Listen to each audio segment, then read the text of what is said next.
Hey everyone. So I've had some new insights into typology a little bit, and I've been able to organize it a little bit into some kind of structure, and I wanted to share it.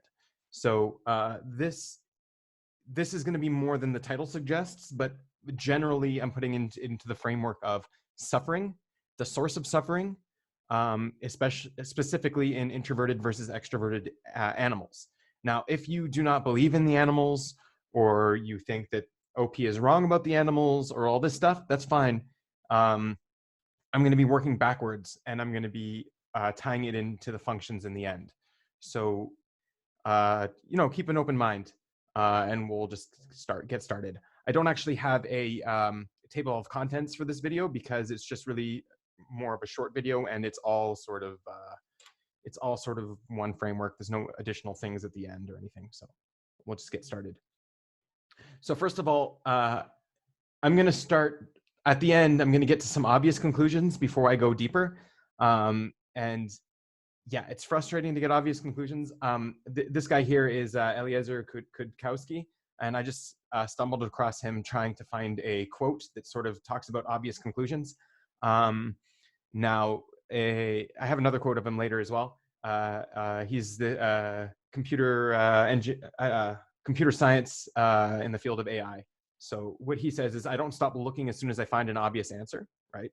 But if I go on looking, an obvious seeming answer still seems obvious, I don't feel guilty about keeping it, right? And so it's like, okay, I came to a conclusion, let's keep looking. And okay, the conclusion's staying, so great, now it's fine. So basically, I'm gonna get to something that basically everyone sort of accepts and knows, but I'm gonna get to it through a way that maybe we're not used to getting there, and that's through the animals. And in the end, I can actually go forward based on the logic that got me there to get to some other additional logic in the end. So sometimes a conclusion, this is what I say, sometimes a conclusion is so obvious that logic doesn't really even need to be explained. You can just say, hey everyone, the sky is blue. Like, you don't need to explain the logic of the wavelengths and why it's blue, all that stuff to get to the fact that it's blue. It's just an obvious conclusion, right?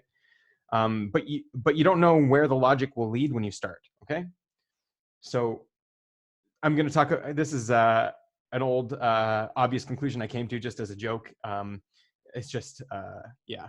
So I may or may not have been under the influence of a substance, and I looked over at my friend, and I was thinking, am I in his head? And like, this for me was like this big revelation, thinking, what are people actually thinking about? What's actually in their head? Like right now, I'm in your head. My words are stirring up concepts and stirring up images in your head, right? As you're watching this. And so I was thinking, am I in his head? And I was thinking, okay, well, the more time I spend with, I'm forcing him to be in his head. It's for me to be in his head because I'm with him, right? And so the more time I spend with someone, the more I'm in their head. That's just basically how it works.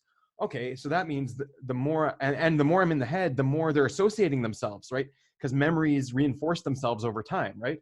So the more they're forming memories about me. So the more I'm going deeper into their memories and their thoughts. And so the more I associate with their thoughts, so that means, and the memories, the closer we'll end up becoming, because I'll be more closely tied to his past and his identity, right? So what's the conclusion? The more time you spend with someone, the closer you become. Yes. So if I were to go out and start telling people, hey, everybody, the more time you spend with people, the closer you become, it's like, obviously, duh. But I didn't know that when I started the journey, right? I saw, like, I started this logic train, and I started trying to get somewhere. I'm like, oh, I'm getting somewhere. Yeah, I got to this obvious conclusion, right? So that's basically what's going to happen in this video. I'm going to get to this obvious conclusion, but wait for it. The ideas behind it can actually produce other things.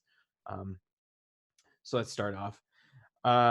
Bird's eye view and objectivity. All right, I'm going to start just basically by defining and understanding objectivity.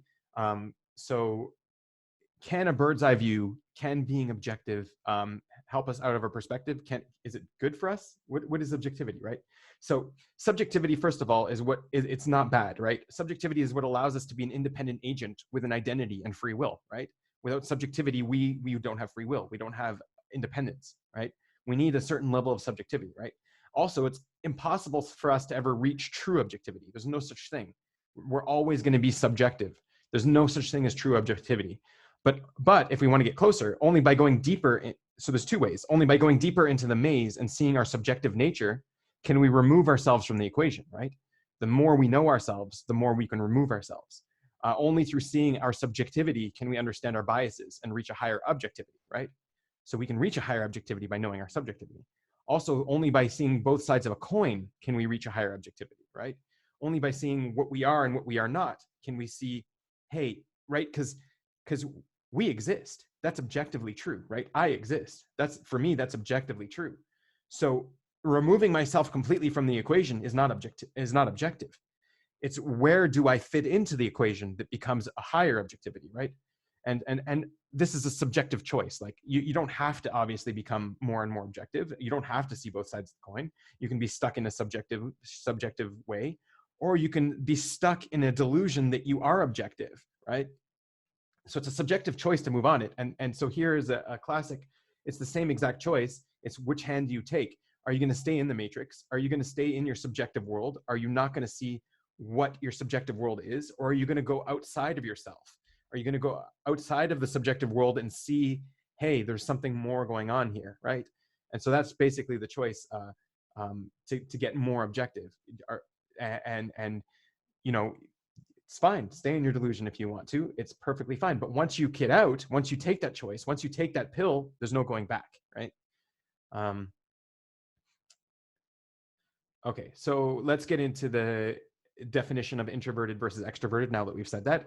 So Jung came along and says, okay, introverted is a subjective, right? Introverted and extroverted were concepts that existed before Jung, but he is the one who associated introvertedness with subjective and extrovertedness with objective. Now, why did he do that? Why didn't he just say, hey, there's objective functions and subjective functions? Well, obviously, he didn't believe it's a one-to-one correlation, right? He's just saying he's just saying this is what I'm observing with introvertedness, but introvertedness is something else than subjective, and extrovertedness is something else than objective, but you can replace them, right? So, and Big Five and MBTI come along and they say, oh, introverted is personal energy and extroverted is social energy, right?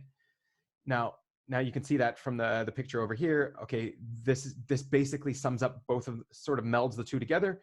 Okay, he's got a subjective preference. He's got his precious little ring that's important to him and he's going to donate his life to it. It's all about the ring. That's completely subjective, right? And then here you have, I don't know, it's a rock concert and objectively everyone together is liking the same thing and gathering around the same thing, right? So there's like this, and so this you see, it's more social, and this you see is more personal, right? But it's also more subjective and more objective. And so there is a correlation there. Now, the key to cracking this that I found is from a previous video of mine that I displayed this is seeing how introverted is actually low entropy information and energy, and extroverted is high entropy information and energy. And if you want to go over that, you can look at entropy and cognition video that I made. But it's not necessary. But just so you know, low entropy is basically a fine-tunedness. It's non-random. It's intentional. There's a fine-tunedness behind the information and the energy. And high entropy is the nuances in the chaotic.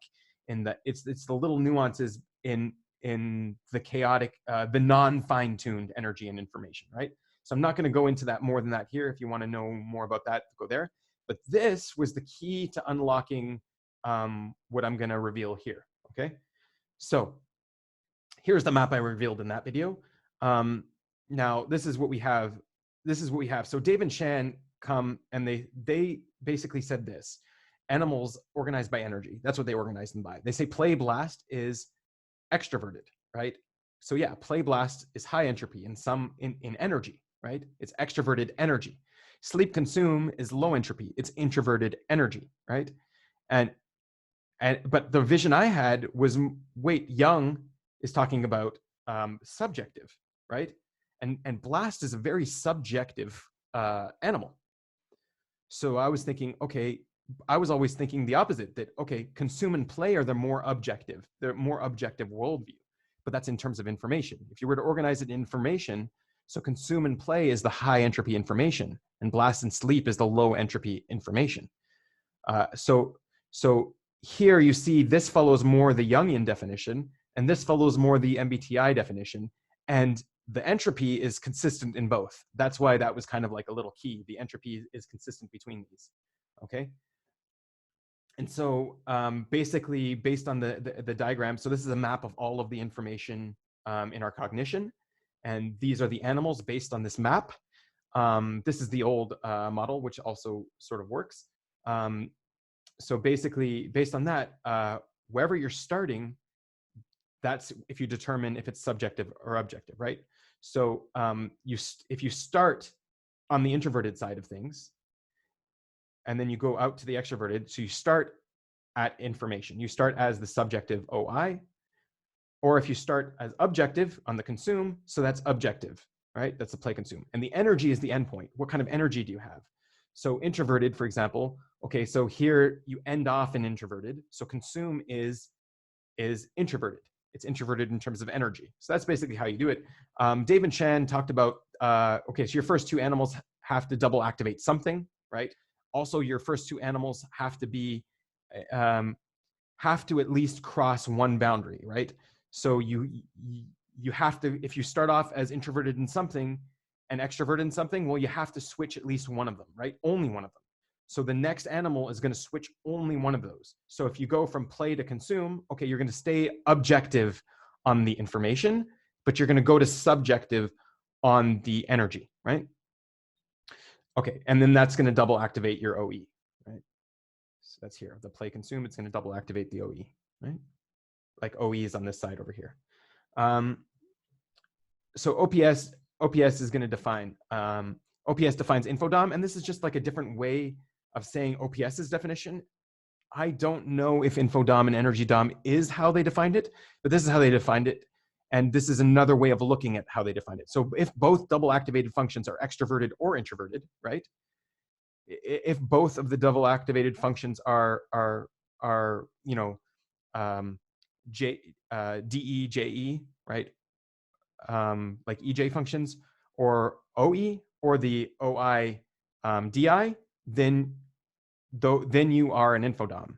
If one is double activated, if one of the double activated functions is extroverted and the other is introverted, then you're an energy dom.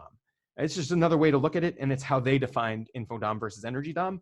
And this conclusion here is basically the first time I'm questioning this. I'm finding a grounds, at least, to question this definition.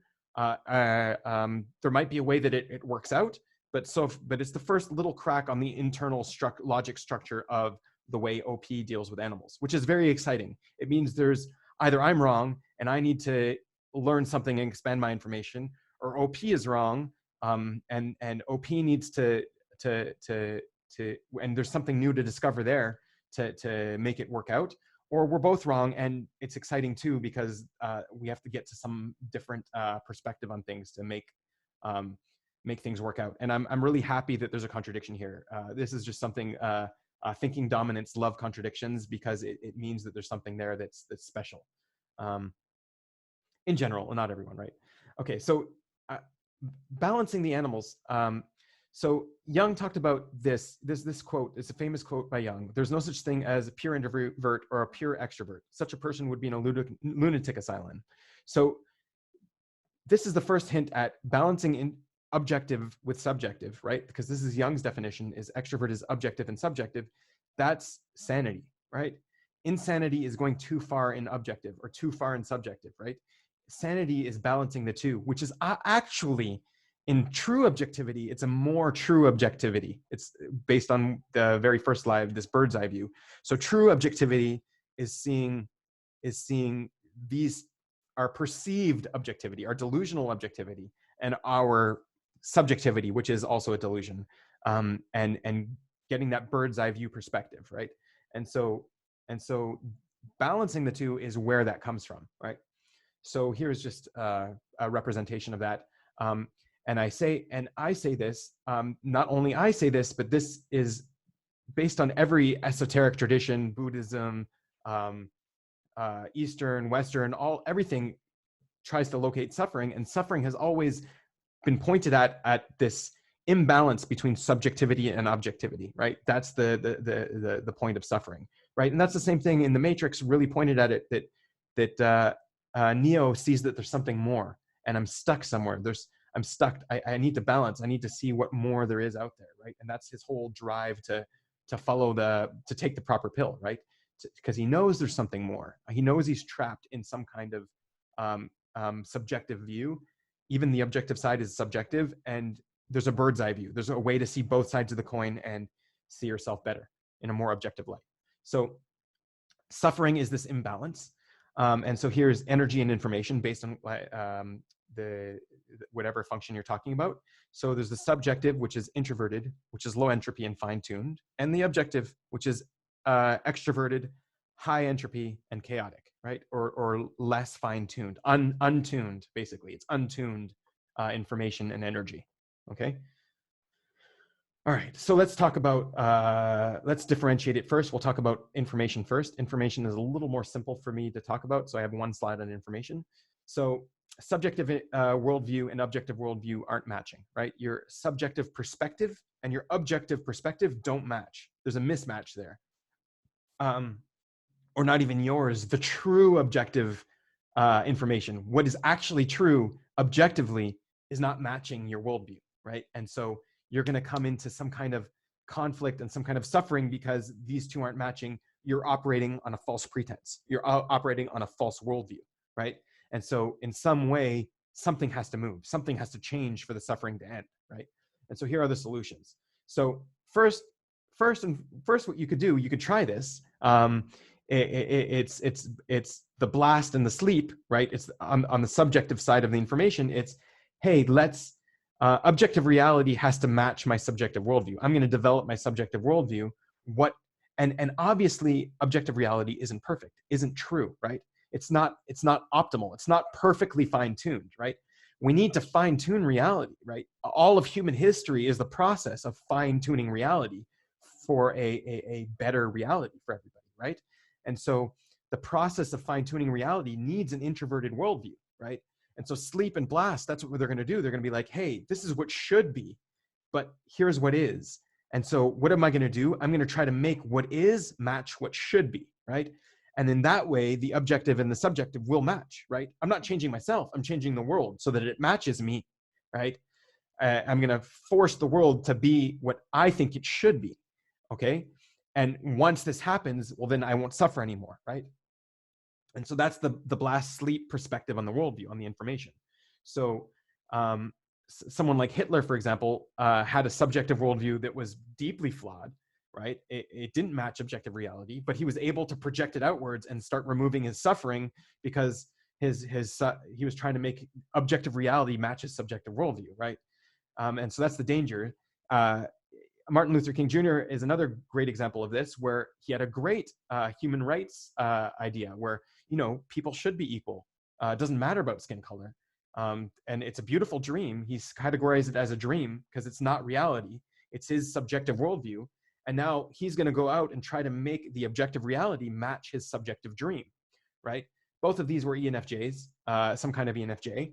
And it's just basically an idea of the power of changing the world, right? The power of removing suffering by making the world more fine-tuned, right?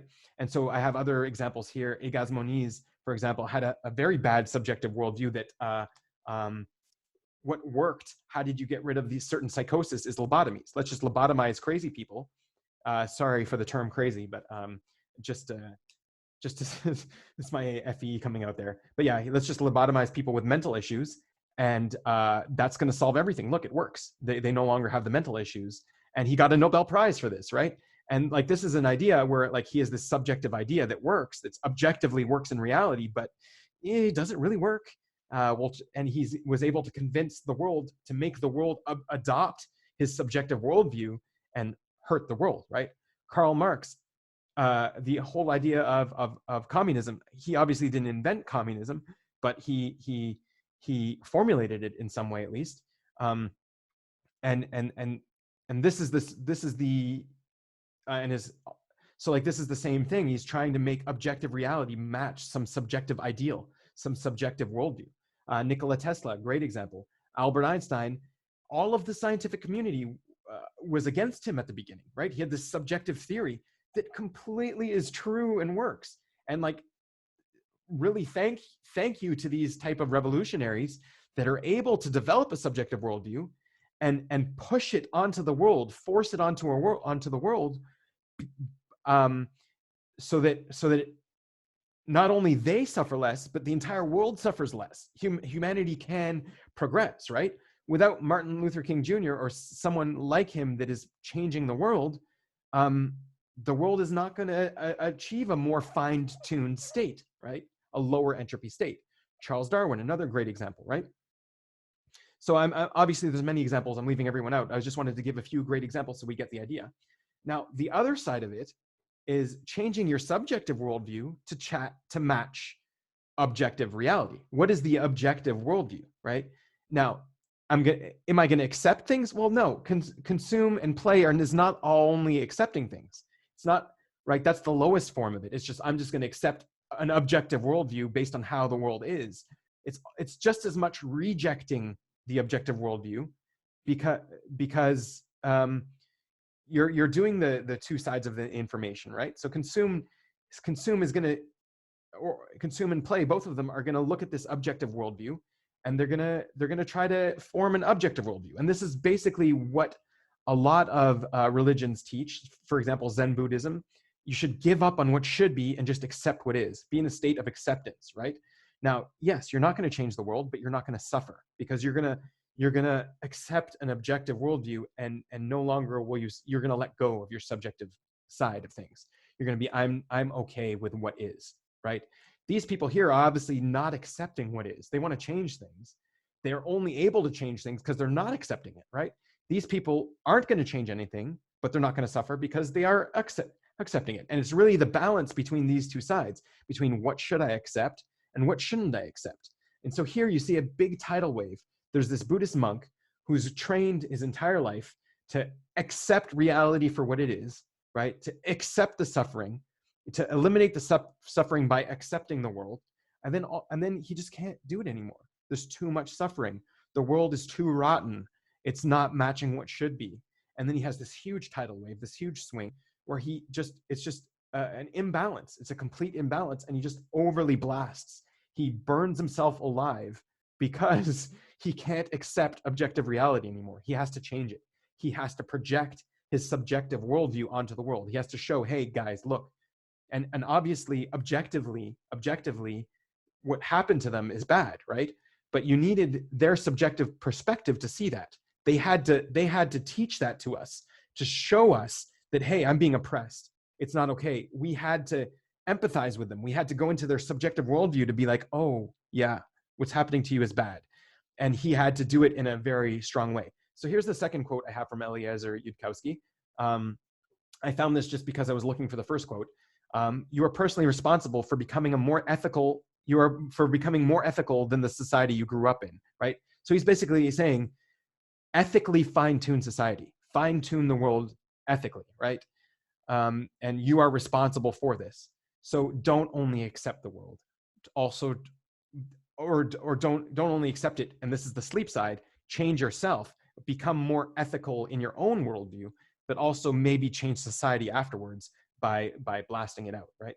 So that's the information side. And so really, there's the balance that you have to attain here to avoid the suffering. Otherwise, you're going to suffer on the information. Okay.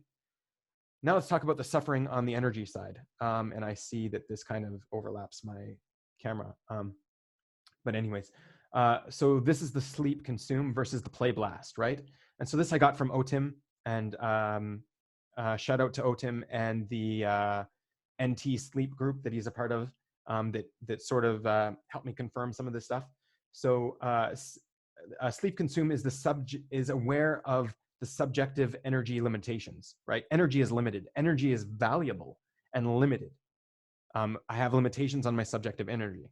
I can't just go and do everything. I can't work all day, and I need to sleep, right? I need to preserve some, right? So there's a limitation on my energy. And Playblast is less aware of the subjective limitations and more aware of the objective energy requirements. Your energy is needed, right?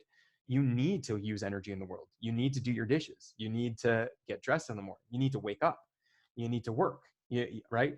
Otherwise, you're not going to survive. So there are objective energy requirements on us. Okay, so energy is valuable, but should I expend it? That's the question. Versus energy is expendable, but should I value it, right? Should I value the energy? But others should value it. So energy is expendable. I'm going to use all my energy, but at least, hey guys, value the energy I'm using, right? Appreciate me. I'm using all of this energy for you, right? And and so really what the balance is does the energy invested provide a return? Is there efficiency? Is there effectiveness, right? There's like this is the sleep side, sleep consume. I need a break. I'm using too much energy, right? Um, so, and then the blast play side is you're draining and demanding of others around you, right? You're throwing energy at the problem and you're saying a little help here. And everyone's like, hey, we didn't ask you to do this. No one, you don't need to do this. Someone else can do it. We don't need to do this now. Why are you making me expend energy too, right? They can end up tiring other people around, right? So here are some of the solutions. And you can see some of the solutions to this. So these are the tendency of, too much blast play and then too much sleep consume. So the solutions are energy optimization. So sleep consume, the DI side, is going to say, where will I optimally invest my energy and stop wasting it? I'm not going to just make everyone waste it. I'm going to come up with a plan first. I'm going to make sure that the energy I invest, because energy is really valuable, I'm going to make sure that there's a result to it. I'm not just going to go willy-nilly and just use all my energy everywhere, right? But if you do too much of that, you're never going to do anything. You're never going to actually use that energy. You're going to be selfish with your energy. You're only going to ever expend energy for advancing yourself, right? And so that's the selfishness of it. And if you're just always using your energy in a social way in the DE side, you're always using social energy, you're never going to actually take care of yourself. You're not going to take care of your own energy needs. So you have to find, this is where you optimally invest it. The other side is, don't get stuck. Start moving. Stop being stuck. You'll never be ready enough. Even dead end roads are valuable. Okay, so you have a general plan. You fail. That's fine. That failure is valuable. Maybe if you failed faster, rather than figuring out, it might take less energy and less time overall than figuring out, hey, where are all the possible places I can fail? Okay, I just found where I can fail. It's really quick, right? I'm learning from my mistakes. Meanwhile, you're wasting time through inaction, right? So this is the blast play side. So here I found an idea of what that is. So Indy is running through the streets, Indiana Jones. He's running through the streets, fighting all kinds of mercenaries, using all of his energy, wasting all of his energy. And then he sees the swordsman. Now, this is 80s choreography. The swordsman isn't actually that impressive to today's standards, but he's waving his sword around in a very skillful way, and he's challenging Indy. And like, as the audience, you're saying, hey, we're going to expect this to be this epic fight between Indy and the swordsman, but Indy's like, hey, I'm going to balance my energy. I've just ran through the streets. I'm not going to expend energy now to make the tribe happy with this cool fight. Look at this whole tribe that's standing around. Oh, this is going to be epic. We want to watch this, right? They're all expecting something big. He's like, yeah, I'm tired. Let's just be effective here. He pulls out his gun, he shoots the swordsman, and you see how tired he is, and he just walks away, right? So like, this is basically the balance, right? When sometimes just take the shortcut, right? So I'm going to keep going on energy a little bit for a couple more slides. So I'm going to talk a little bit more about the suffering on the sleep consume side. So the trouble with doing something right the first time is that nobody appreciates how difficult it was. And so that's basically the sleep consume side. It's like, yeah, it was really hard to make sure that I did it right the first time, because that's my goal. I don't want to fail. I want to make sure that I don't fail, right? And so that's, and so they are actually wasting a lot of energy, believe it or not, to be effective. And so here I have, so it might look like they're doing nothing, but so I have here something just a little bit scientific. Over the course of an intense multi-day tournament, a chess grandmaster could burn up to 6,000 calories measured a day.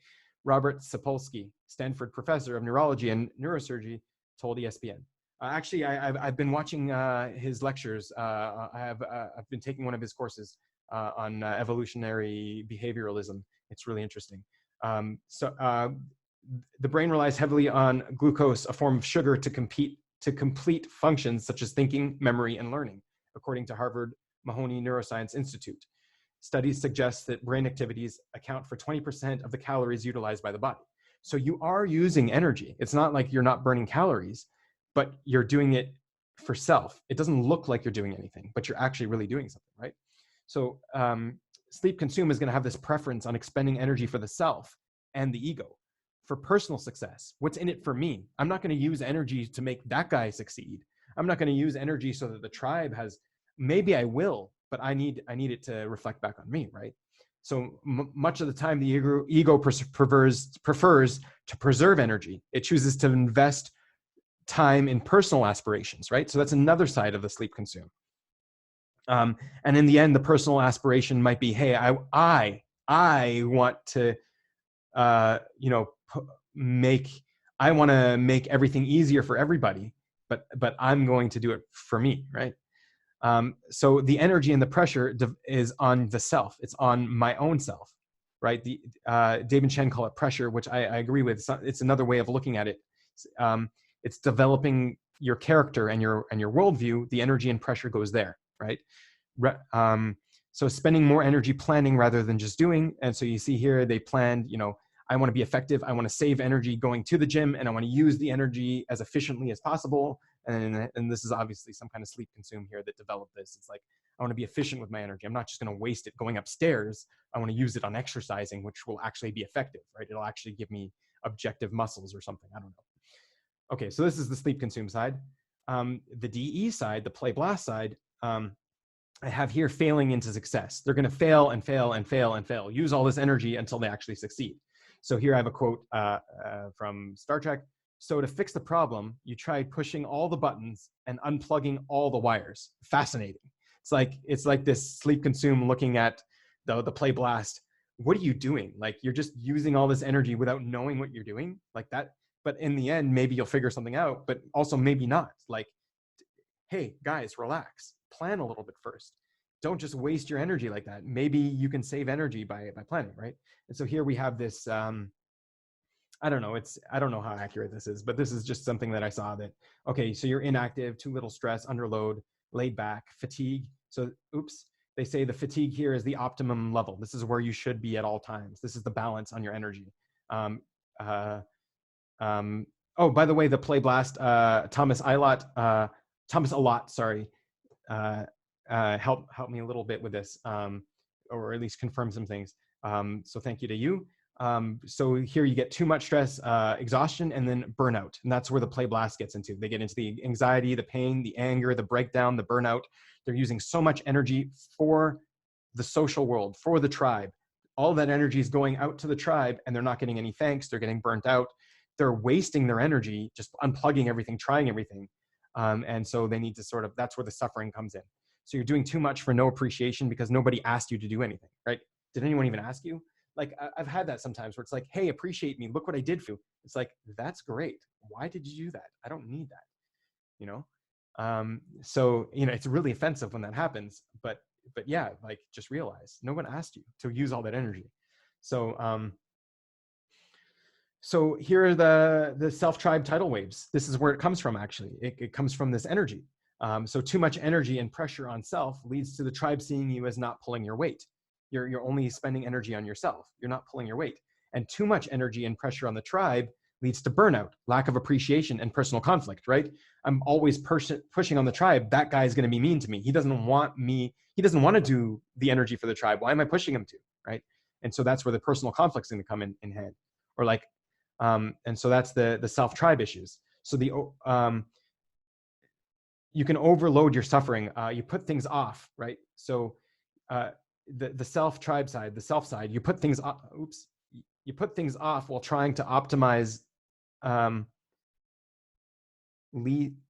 trying to optimize leads to an overload of energy, right? Requirements. Oh no, let me start that again.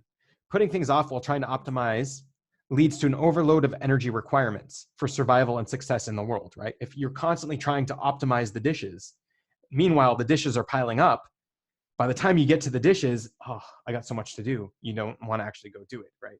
So in the meantime, you're wasting all of this time optimizing and nothing is getting done. And that's where you're going to get the suffering. Because what happens if you're doing too much sleep consume, the world is going to come and kick your ass. It's going to say, hey, you've been neglecting the world. Now look at how much you actually have to do. And that's where the tidal wave comes, right? It's the energy tidal wave. Also, chasing your tail and expending all of your energy for everyone around you leads to a breakdown, crash, and health problems. And you're not ever expending energy for yourself. You're expending energy for everyone around you. And then in the end, hey, did you ever do anything for yourself? Did you develop yourself, your character? Did you focus? Are you paying your bills? Like, are the people in your personal life, like this even happens, people in your personal life, your family might suffer because you're devoting all your energy to people outside the house, right? And your household might be nagging you and saying, hey, spend more time with us. We need your time and energy. And you might get into big marital conflicts even because, hey, you're not balancing your energy with where it should be, right? You're not optimizing. You're wasting all this energy here. So of course, when you get home, you're going to be tired. And you're not going to have energy for your wife and your kids or your husband, right? So that's where the suffering comes in on the energy side. Okay, so here are the underwhelming conclusions that I promised. So we have the OE, the objective high entropy information worldview. That's where the double activation is, right? The play consume is here. So really what this is showing is something, it's less showing something about the animals, but it's more showing something about the function OE, is that OE is this. This is a better definition of what OE is in the end. And this is like obvious. This is something that we all knew before, but I just proved it based on the animals, if you take the animals as real. So there's an objective high entropy information worldview. OI is the subjective low entropy information worldview, which we went over. The JE is the social, like the MBTI extroverted. It's the social high entropy energy, right? And the personal low entropy energy and pressure, right? And so yeah, animals are a combination of the functions, duh, right? But yeah, if you want to combine these functions, combine PE with JE, what are you doing? You're putting energy and pressure socially. You're using your energy and pressure socially on objective information, trying to objectify information in your worldview and with a social, right? So if you combine these, you actually get back the definition of the animals. So that's why I'm starting to think that information is on, right? The information axis is on perception, right? Why do we say information? Why do I also think this is what is, okay, say you're all in on one of your perceptions. What do Dave and Shan say? Your major life issue is the missing information, right? Why? Because it's your perception axis is information. It's your worldview. I'm missing information because I'm all in on one of my perceptions, right? So, and then on the judging axis, that's where I'm investing my pressure and my energy. And they say the same thing. DI is pressure on self. DE is pressure on tribe. It's using your energy with the tribe. And so it actually matches what they're saying, but the animals produced it. And really, the combination of the two is what the animals are. So Dave and Shan were saying all the time that blast and consume are the information animals, but they're not. All of the animals have an information element and an energy element. And blast and consume aren't just information, and play and sleep aren't just energy. This is where the combination is. And actually, it's the JE, like the DE, where the energy is, where it's processing the information, processing the worldview is the energy, right? And it's the OI that is the information. It's not the animals, right? So this is kind of the conclusions I got to here. And this actually lines up with more traditional approaches. Now, okay, wait a minute. But wait, does this mean that OE doesn't have a social energy side, right? Because I've said personally, and I've observed this personally, that OE has some social energy to it. And I said, no, that's play, right? Because JE, like this is just an example, all of them, you can say it's the same question about all of the functions. Wait, does that mean that this? No, OE has social energy to it and personal energy to it. So when you match it with JE, the play, that's where the half of OE, where the social is. There is a social side to OE, and there's a personal side to OE. There's and that's where it comes from. It comes, well, in energy at least. OE is impersonal in terms of, but yeah, because it's an objective worldview, so it's less personal, but it's personal energy. So there is both sides to the OE, but it's not in the OE. It's when it combines with the OI, and it can reflect more on the OE. Okay. All right, so now that's the conclusion that I got to. Now I'm gonna move on. Now let's go on. Okay, underwhelming, great. Let's move on. Okay, let's keep going. Okay, let's do some algebra. Let's try to balance our objectivity and our subjectivity based on 3 animals, okay? So just a basic algebra, I got animal 1, animal 2, animal 3. How often am I using animal 1 is X, Y, and Z. I'm gonna say sleep is negative. I want these to equal 0. I wanna balance them. I'm gonna say sleep is negative, consume, obviously the information, the A of the consume is positive, and the subject, the energy side is subject, so I put it negative, right? Okay, so this is just basically the formula that I set up. So we have an example. I'm gonna say I'm sleep, consume, blast, play last, right? Let's just say that's what this person is. How are they gonna balance their information, right? So I go X, A1, right? I add them up, basically put them back into the equation and rearrange it, and I get this. And when you look at this, okay, hey, so X is negative on both sides. I gotta use X less. I gotta use X to balance out the positives. So Y, right? So X and Y have to be balanced here. Z is gonna add to the imbalance here on the information. But wait, on this side, Z is gonna add to the balance. So Z here is adding to imbalance, Z here is adding to balance. There's actually no solutions that are not 0, right? If you say Y equals Z, consume equals blast, that means X has to be 0, sleep. So if you put X to 0 on both sides, okay, you're balancing Y with Z, but you're not using sleep, which is your first animal, right? So there's no actual way to make a perfect balance on information or to make a perfect balance on energy or, and to make, like, you could balance your information perfectly with these 3, but that means your energy is imbalanced. And you could technically balance your energy perfectly, but that means your information is imbalanced. So by using our top 3 animals only, we are trying to balance an equation that cannot be balanced, okay? And that means we're gonna suffer. There's an imbalance, we have to suffer.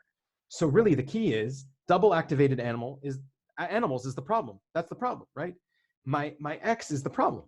I can balance things with my like this person can balance consume and blast, but the sleep is going to imbalance the energy side, and that's where the infodom comes in. They're imbalanced on energy, but they're balanced on info, right? So that's the problem. So the final conclusion is the only way to eliminate suffering algebraically and attain balance in both information and energy, right? You can attain balance in one of them, is to access and use your last animal. That's it. That's how you attain balance, and that's how you eliminate all suffering in energy and information, which basically is your entire map. It's access and use your last animal. I'm going to say it like 20 times now, but yes, that is the key. So figure out what your last animal is, use it, and you'll have no more suffering, right? It's not that there won't be any suffering in the meantime, right? Obviously, Martin Luther King Jr. suffered. He had to change the world, right? He had to change the world, but he was using that animal to do it, right? He was eliminating suffering not just for him, but for everyone, right? That's why it's an OE. He's reducing entropy in the world, right? Sorry, a DE. That's why it's social energy. He's doing it for everyone. So accessing and using that last animal won't eliminate your suffering now, but it's where the imbalance is. It's where your suffering comes from, at least.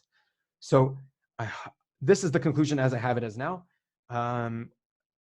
Like, subscribe if you enjoyed the video. If you don't, you can like, subscribe anyway, or,